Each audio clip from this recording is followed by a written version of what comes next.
No one in that department ever imagined that the warmest person on their floor would one day vanish without a trace. Simone Green had a way of softening a room without ever trying to command it. She was a 32-year-old woman with long, dark hair that flowed neatly down her back or sometimes framed her face in gentle waves. She always carried herself with an ease that never felt forced or rehearsed. There was something about her steady smile and warm eyes that made you look twice, and once you knew her, that warmth stayed with you.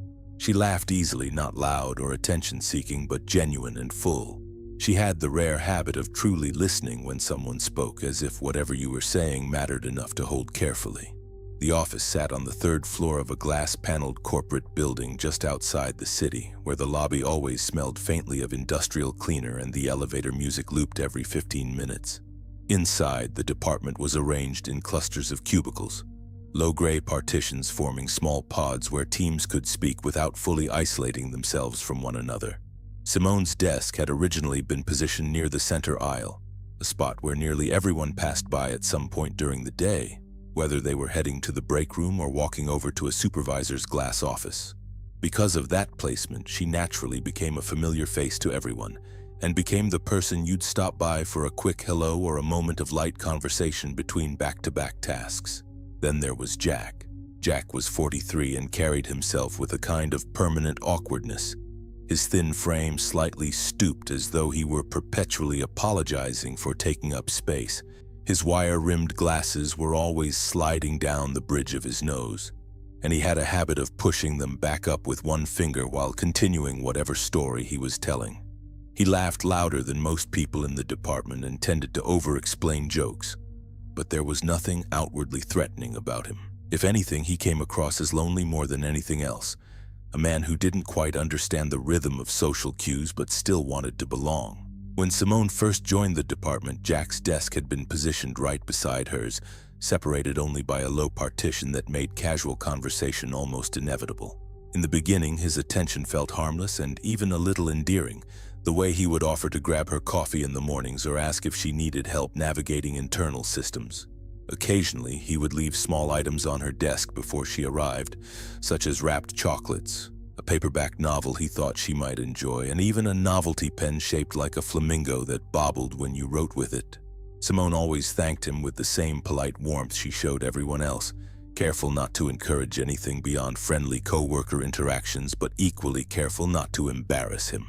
She never wanted anyone to feel humiliated on her account, and in her mind, Jack was simply a socially awkward man trying too hard. But Stacy saw things differently. She watched the way Jack lingered just a second too long near Simone's desk, and the way his eyes followed her when she walked toward the break room. One afternoon, she pulled Simone aside near the copy machine and spoke in a low voice about how uncomfortable the whole thing made her feel, pointing out the pattern that had begun to form. Simone listened, nodding thoughtfully, but she ultimately dismissed the concern with a gentle shake of her head, insisting that Jack was harmless and probably just misunderstood. She even went so far as to say that she felt bad for him, describing him as someone who seemed more lonely than dangerous. But Stacy wasn't convinced. She filed a formal complaint to HR that quickly escalated, which ended up involving their supervisor and manager. There was a meeting behind closed doors which spread gossip through the floor, even though no one knew the full story. Jack was spoken to directly about maintaining professional boundaries, and shortly afterward, Simone's desk was relocated to another pod closer to Anna and farther from Jack's line of sight. That new desk happened to sit directly beside Carter's, who was a 33-year-old man who carried himself with an easy confidence that contrasted sharply with Jack's nervous energy. His full beard neatly groomed and his cornrows pulled back in a style that always looked deliberate and clean. He dressed with intention, wearing fitted shirts and well-kept sneakers, and he had a subtle cologne that lingered just enough to be noticed without overpowering the room. He wasn't loud or attention-seeking, but more so low-key. He sat beside Simone every day, which gave them space to grow close in a way that felt organic. Their conversations stretched easily from shared music interests to long lunch breaks spent talking about childhood memories and future goals. Jack noticed the change immediately. From across the room, he would sometimes glance up from his screen and watch Simone laughing at something Carter had said, his jaw tightening just slightly before he looked back down. Carter caught those looks more than once, noticing the way Jack's stare seemed fixed and unblinking, but he brushed it off with a quiet chuckle when Anna mentioned it one afternoon. "Man's just mad I tell better jokes," he'd said lightly, shrugging it away as if it were nothing more than harmless envy. Over time, Carter and Simone grew a little closer. He helped her carry heavy boxes into her new apartment when she moved across town, assembling her bookshelves and even fixing a leaky faucet without complaint. There was one evening, though, when the air between them shifted. After helping her mount that television in her living room, Carter lingered just a little longer than usual, standing close enough that she could feel the warmth of him beside her as he spoke softly about how much she meant to him. His words weren't aggressive or demanding, but expressed that he had started to see her as more than a friend. Simone responded the only way she knew how, with kindness and clarity, telling him she cared for him deeply, but only in the way she cared for a trusted friend. She made sure her tone was gentle, her expression sincere, hoping to preserve what they had without encouraging what she couldn't return. Carter accepted her answer with a calm nod and a small smile, assuring her that nothing would change and that he valued her friendship too much to risk losing it. In the weeks that followed, he slid seamlessly back into their usual rhythm. Then one Monday morning, when everyone arrived at work, they all noticed that Simone's desk was empty. At first, they didn't think much of it and they all moved along with their day. At one point, someone mentioned she probably took a personal day, and that explanation felt reasonable enough to move on. Carter noticed, of course, but he didn't react. He had spoken to her late Friday before they both left, and she hadn't mentioned being out, but that didn't automatically mean anything. Sometimes people just needed a day, and he figured she would text him eventually, probably teasing him for assuming she'd abandoned him with the Monday workload. Then Tuesday morning came, and her desk was still empty. This time, the absence felt more noticeable. Anna glanced over as she set her bag down and frowned slightly, and Greg checked the shared calendar out of habit and didn't see any scheduled leave. Denise mentioned that Simone usually gave someone a heads up if she was going to be out more than a day, and around mid-morning, Carter sent her a quick text asking if she was okay. It was delivered, but there was no response. Anna tried calling around lunchtime, but it rang once, then went to voicemail. They still weren't panicking, but now it felt strange.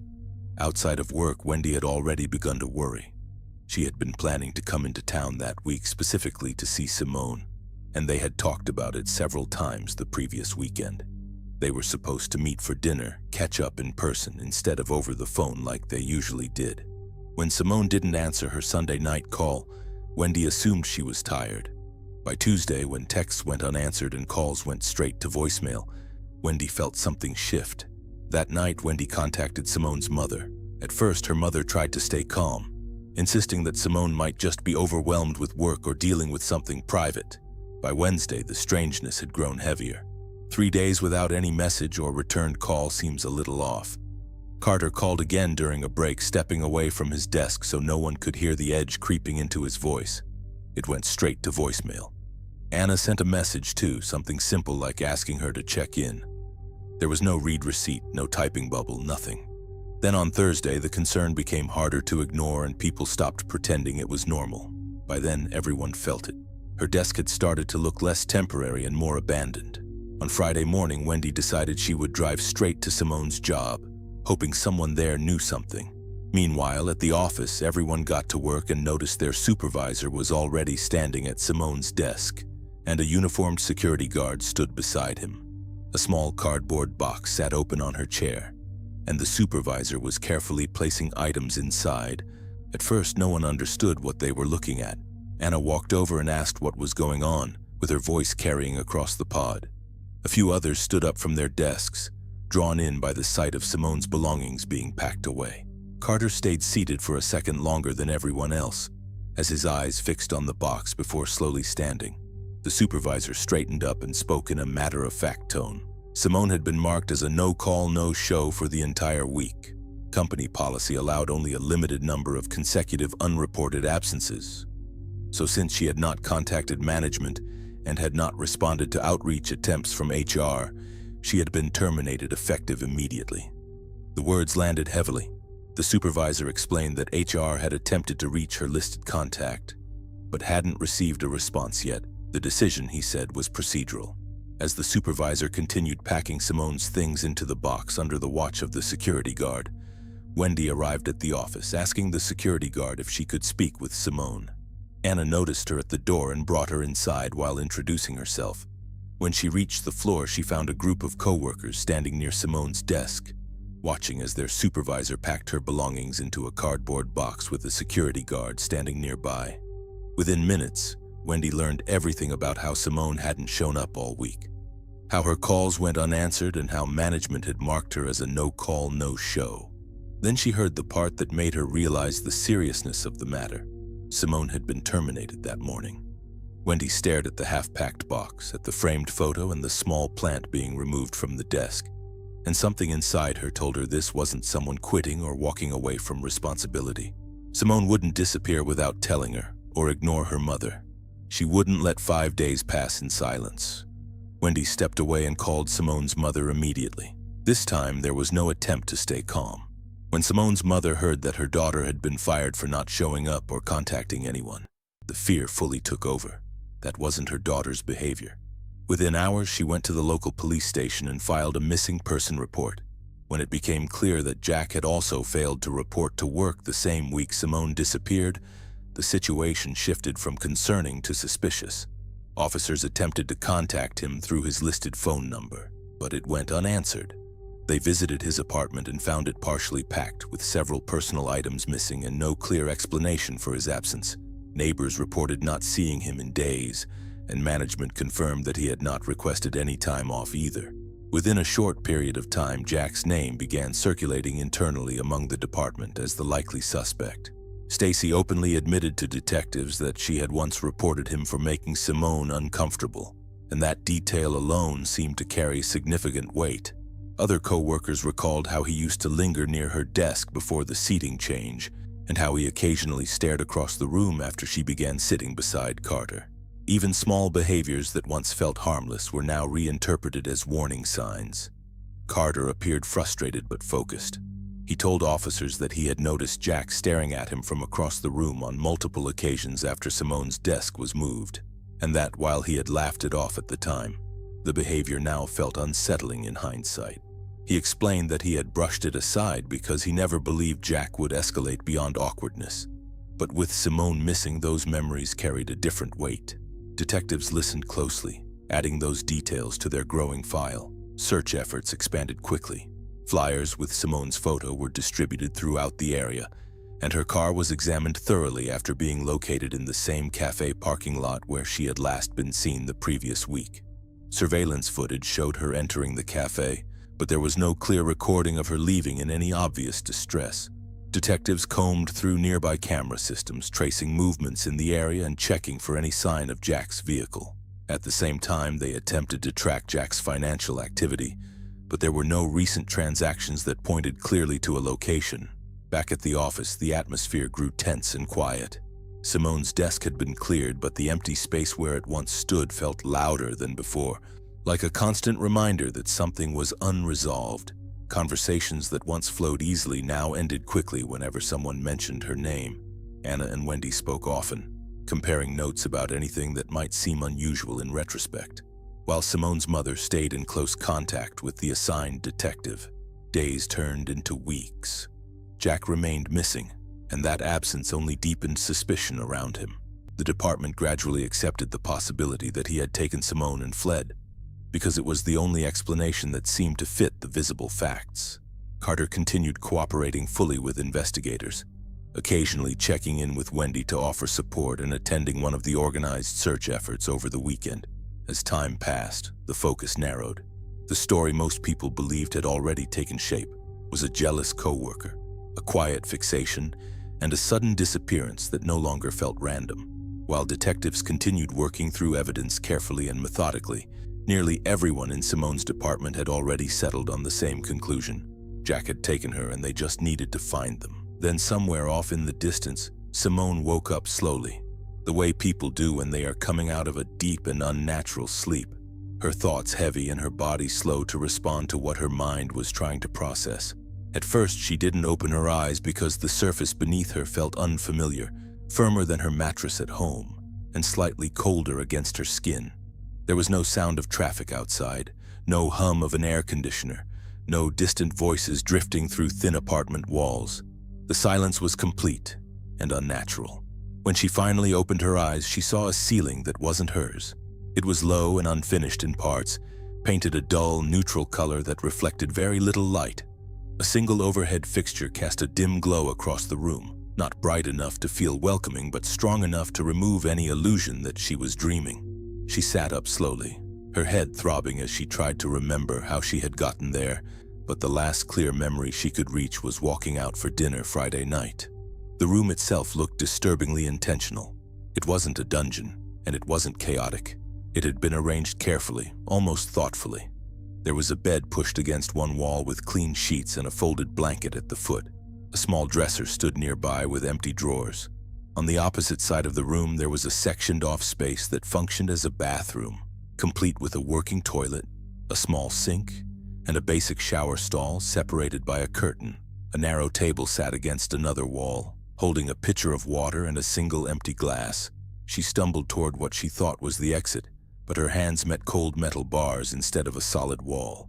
Half of the basement had been partitioned off by thick industrial fencing bolted from floor to ceiling, creating a rectangular enclosure like a holding cell. A heavy padlock secured the metal gate from the outside. She gripped the bars and shook them hard, the clang of metal echoing sharply inside the basement but going no further. When she screamed, the sound didn't travel the way it should have. It didn't rise up the stairwell or spill outward.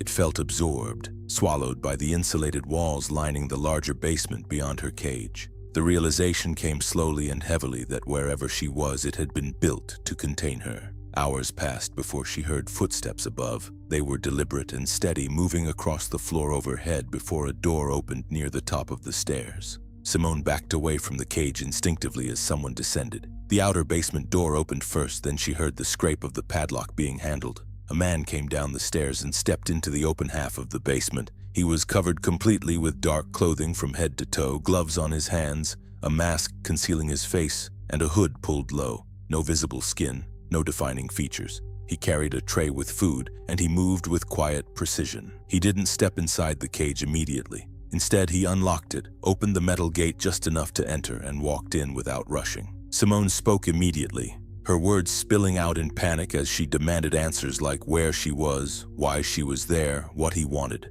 He didn't respond. He set the tray down on the small table inside the enclosure and stepped back out, locking the cage door again before retreating across the open half of the basement. He went back up the stairs and she heard the door shut behind him moments later. That became the pattern. Every day at nearly the same time, she heard those same footsteps above, the same descent down the stairs.